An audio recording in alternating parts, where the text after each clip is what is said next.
Buenas a todos y bienvenidos a un nuevo podcast de monedaslimpias.com. Hoy vamos a intentar finalizar el tercer episodio, espero que no haya más, en relación a la colección Tonegawa, que va a tener lugar mismamente hoy, el día 15 de febrero, por la distinguida casa de subastas Aureo y Calico. Bueno, han surgido una serie de historias que hemos estado hablando en el grupo y hay aquí aspectos que no cuadran.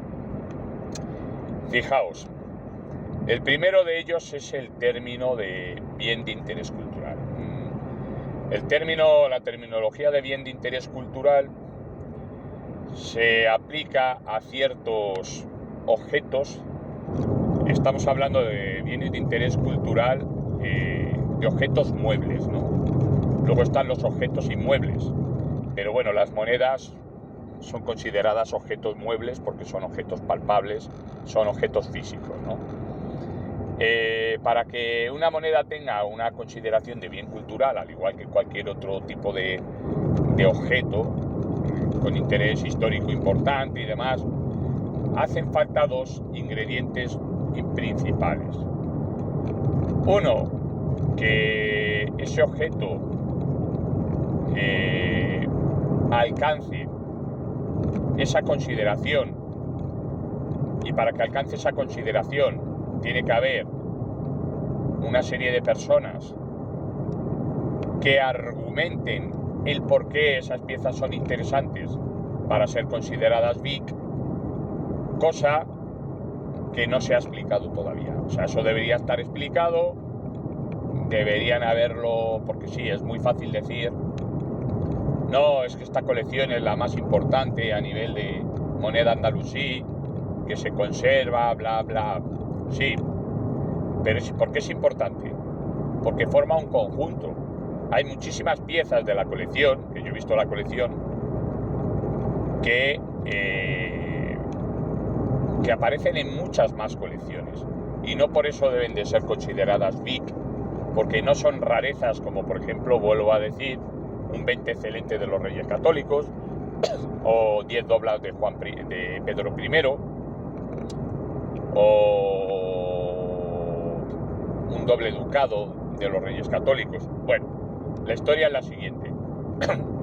Necesitas, el ciudadano de a pie, lo que necesitamos es que nos digan por qué esas piezas que se han seleccionado de la colección Tonegawa se les va a dar esa consideración de bien de interés cultural, ¿no?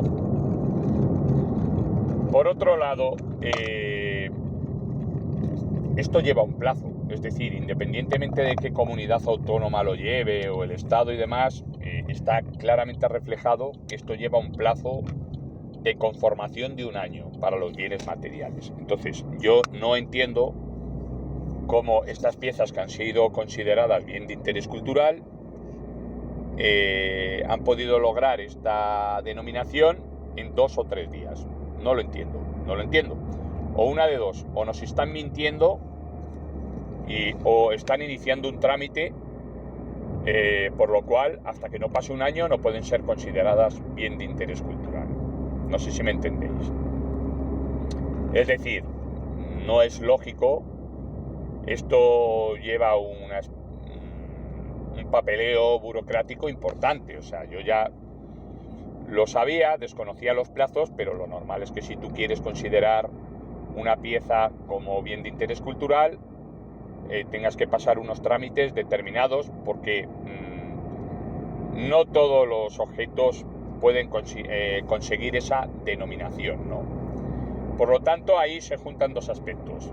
Primero, el de por qué esos objetos son considerados bien de interés cultural, que debería explicarse ante la ciudadanía, porque alguno de ellos, como he visto yo, algún quirate, yo creo que no se debería ajustar a esta denominación. Y segundo, si verdaderamente son bienes de interés cultural o se ha iniciado el proceso porque la ley estipula que se tarda 1 año. No estoy hablando de 2 o 3 días o 1 mes. Se tarda 1 año en realizar todo el papeleo y ya no solo el papeleo, sino en ver si estas piezas al final pueden ser consideradas bien de interés cultural. Luego hay otro punto importante que estuve mirando yo, y se lo digo a los vendedores, mejor dicho a los compradores, para que estén al corriente de esto y se puedan informar con un buen abogado, que es el tema de la exportación. Inmediatamente cuando un bien de interés cultural se aplica a un objeto, este objeto tiene una serie de condicionantes las cuales van a influenciar la conducta del comprador, es decir, las cuales van a condicionar la posesión de ese objeto a este tipo de leyes. Es decir, hay una serie de preceptos que hay que cumplir, ¿vale? Uno de ellos, y creo que es el más importante y el más interesante de todos, es que tú no puedes exportar esta moneda, en este caso estamos hablando de monedas, al extranjero. Pero si tú entras en la RAE, que la RAE, la Real Academia de la Lengua Española, es la que determina el significado de las palabras, no los políticos de turno cuando hablan de miembra y estas estupideces. La RAE es la que verdaderamente certifica el significado de las palabras. Si entras en la RAE, el término exportación siempre va a estar unido a un concepto de compra-venta. Es decir, siempre que habléis de exportación está unido a un concepto de compra-venta. Por lo cual, exportar una moneda significaría venderla fuera de tu país en el extranjero. Eso es ni más ni menos que la exportación. Pero si nos atendemos al significado de la RAE, que es muy importante, porque es, vuelvo a decir, la Real Academia de la Lengua Española, que es la que clarifica el significado de las palabras, si atendemos a la RAE, exportar un objeto no significa llevar un objeto a otro país si no se da ese fenómeno de compraventa. Por lo tanto, si tú tienes una moneda declarada bien de interés cultural en España, estoy al 100% seguro que podrías llevarla al extranjero y, por ejemplo, dejarla en depósito en la casa de un amigo. ¿Por qué? Porque tú no estás realizando ningún tipo de compraventa. ¿Me entendéis lo que os digo? Y esto se puede pleitear. Lógicamente, cualquier arqueólogo de turno que me esté escuchando del lobby cancelador se lo va a apuntar para el día de mañana intentar modificar la ley.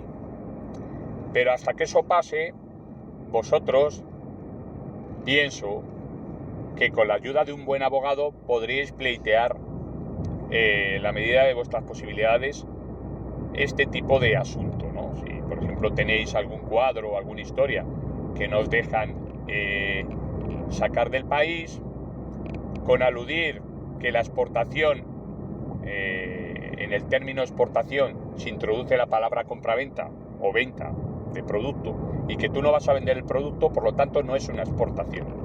No es una exportación. No, pero es que eso es filosofía, eso es demagogia. No. Vete a la RAE. ¿Qué pone en la RAE? ¿Qué pone en la RAE? ¿Yo voy a vender la moneda? No. ¿Qué voy a hacer con mi moneda? Yo la voy a llevar al extranjero y se la voy a dejar, por ejemplo, si me da la gana, a mi hermano para que la cuide. Al no ser que haya otra serie de preceptos que te digan que tú no puedes ceder la moneda ni ninguna historia de estas. Pero en cuyo caso, si tú te vas al extranjero a vivir, te podrías a lo mejor llevar la pieza, desde la definición que estoy dando yo. No te dejarían, pero habría que pleitearlo. Otro aspecto importante dentro de todo esto es el hecho de que a mí personalmente me gustaría saber quién inicia este tipo de protocolos y en función de qué expertos utilizan este tipo de protocolos. Porque considerar BIC a ciertas monedas puede que tenga incluso sentido, sus sentidos, si son muy, muy importantes y demás, aunque yo no esté de acuerdo con esto, porque para mí es una cancelación de la propiedad privada, pero considerar BIC a otra serie de piezas, como he visto en la colección, pues no me parece lógico y normal, ¿no? En casos en los que se aplica un objeto bien de interés cultural que pertenece a toda la ciudadanía, pueda ser una iglesia, pueda ser una calzada romana, pueda ser un busto romano que esté, por ejemplo, en el Arqueológico Nacional, eso hasta cierto punto es comprensible. Pero aplicar la terminología de BIC a un objeto que forma parte de una colección privada, ya ahí habría que mirar bien la ley, porque yo me supongo que para que ese objeto tenga consideración BIC necesita de la aprobación del dueño de la colección. No sé hasta qué punto el Estado te puede instar u obligar a que una parte de tu colección privada, que es privada, pueda alcanzar esa consideración sin el consentimiento del poseedor de la pieza. Es algo que a mí me ha llamado también mucho la atención y no sé qué tipo de presiones habrá tenido en este caso ya no tanto la casa de subastas, porque la casa de subastas hace de un intermediario, sino en este caso los vendedores. Estaría bien que tanto la casa de subastas como los vendedores de la colección o el vendedor mostrasen también un comunicado explicando todo esto. ¿Por qué? Porque así todo el mundo se daría cuenta de qué tipo de proceso ha ocurrido en esta colección y por qué ha ocurrido en esta colección. Porque colecciones importantes hay muchas. Hay muchas colecciones importantes que han pasado por casas de subasta que no se ha hablado de ellas para considerarlas BIC. Esta colección, en realidad,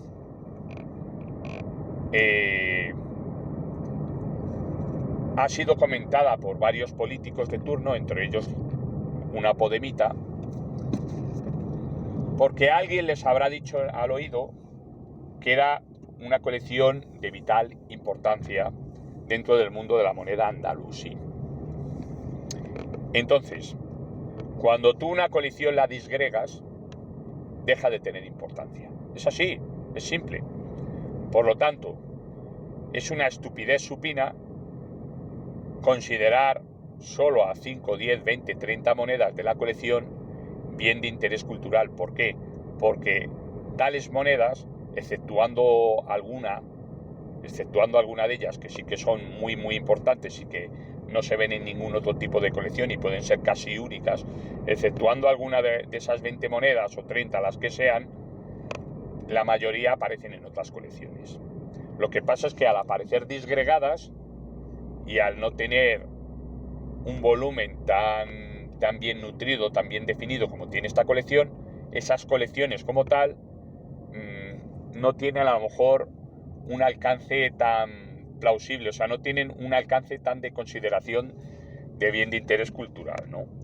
A esta colección le han dado esa consideración porque a alguien se le ocurrió decir que era una de las mejores colecciones del mundo en cuanto a moneda andalusí, y es cierto, y por eso saltaron las alarmas. Pero esta colección, todo esto que ha surgido y toda esta alarma para mí no tiene ningún sentido. Hubiera tenido sentido si, por ejemplo, el Estado lo hubiera comprado íntegra. Si la compra íntegra, oye, pues mira, es el Estado. Pones la pasta, la compras íntegra y la exhibes. Porque otro de los puntos importantes dentro de lo que es esta consideración BIC es que estás obligado a exhibir la colección. Estás obligado. Ojo, obligado. ¿Vale? Entonces, bueno, desde ese punto de vista, bien, yo lo veo bien. Pero por lo demás lo veo fatal. ¿Por qué? Porque, bueno, ha sido una colección privada que ha pasado de unas manos a otras y se ha ido enriqueciendo, y los propios coleccionistas privados e investigadores han sido los que han puesto la información pertinente acerca de estas monedas y la información la cual, gracias a ella, muchos investigadores han podido realizar sus trabajos y se ha conocido ampliamente la colección. Si esta colección hubiera pasado a un museo, estarían los fondos privados del museo o, en el peor de los casos, en el bolsillo de algún trabajador del museo, como se ve que suele ocurrir en ciertos sitios. Sin ir más lejos, en el British Museum ha pasado, ¿no? Que se han llevado todas las manos a la cabeza. Eso no quiere decir que haya profesionales, muy buenos profesionales, que no roben, pero si tú tienes una moneda en un depósito y no la exhibes, como ocurre o ocurrió con las monedas que compró Franco a un presidente de un banco importante de España, que compró más de 300.000 monedas, o sea, se las cogió, mejor dicho, le dio una indemnización, y esas monedas no han aparecido por ninguna parte. Entonces, oye, pues que te da que pensar, ¿no? Pero a lo que voy, considerar una colección BIC porque algún político de turno se le ocurre decir que todas las monedas deben de estar en disposición pública y que la gente debe disfrutar de ellas, es completamente abusivo y es una idea completamente fascista. O sea, la propiedad privada es algo muy importante que debe prevalecer en ciertas ocasiones frente a la propiedad del Estado. Es decir, a ti no te pueden quitar, porque es lo que hacen, quitar una moneda porque a ellos se les ocurra decir que es un bien tangible o intangible de la humanidad y demás. Bueno, puede ser un bien intangible y ser mío, o sea, no tiene nada que ver. Aparte, las colecciones privadas son más públicas, lo volvemos a decir, que las colecciones públicas privadas. Es una argucia, desde mi punto de vista, considerar una moneda BIC, bien de interés cultural, porque lo que buscan es, en el fondo, en un futuro tal vez, expropiar esa moneda al dueño de la misma.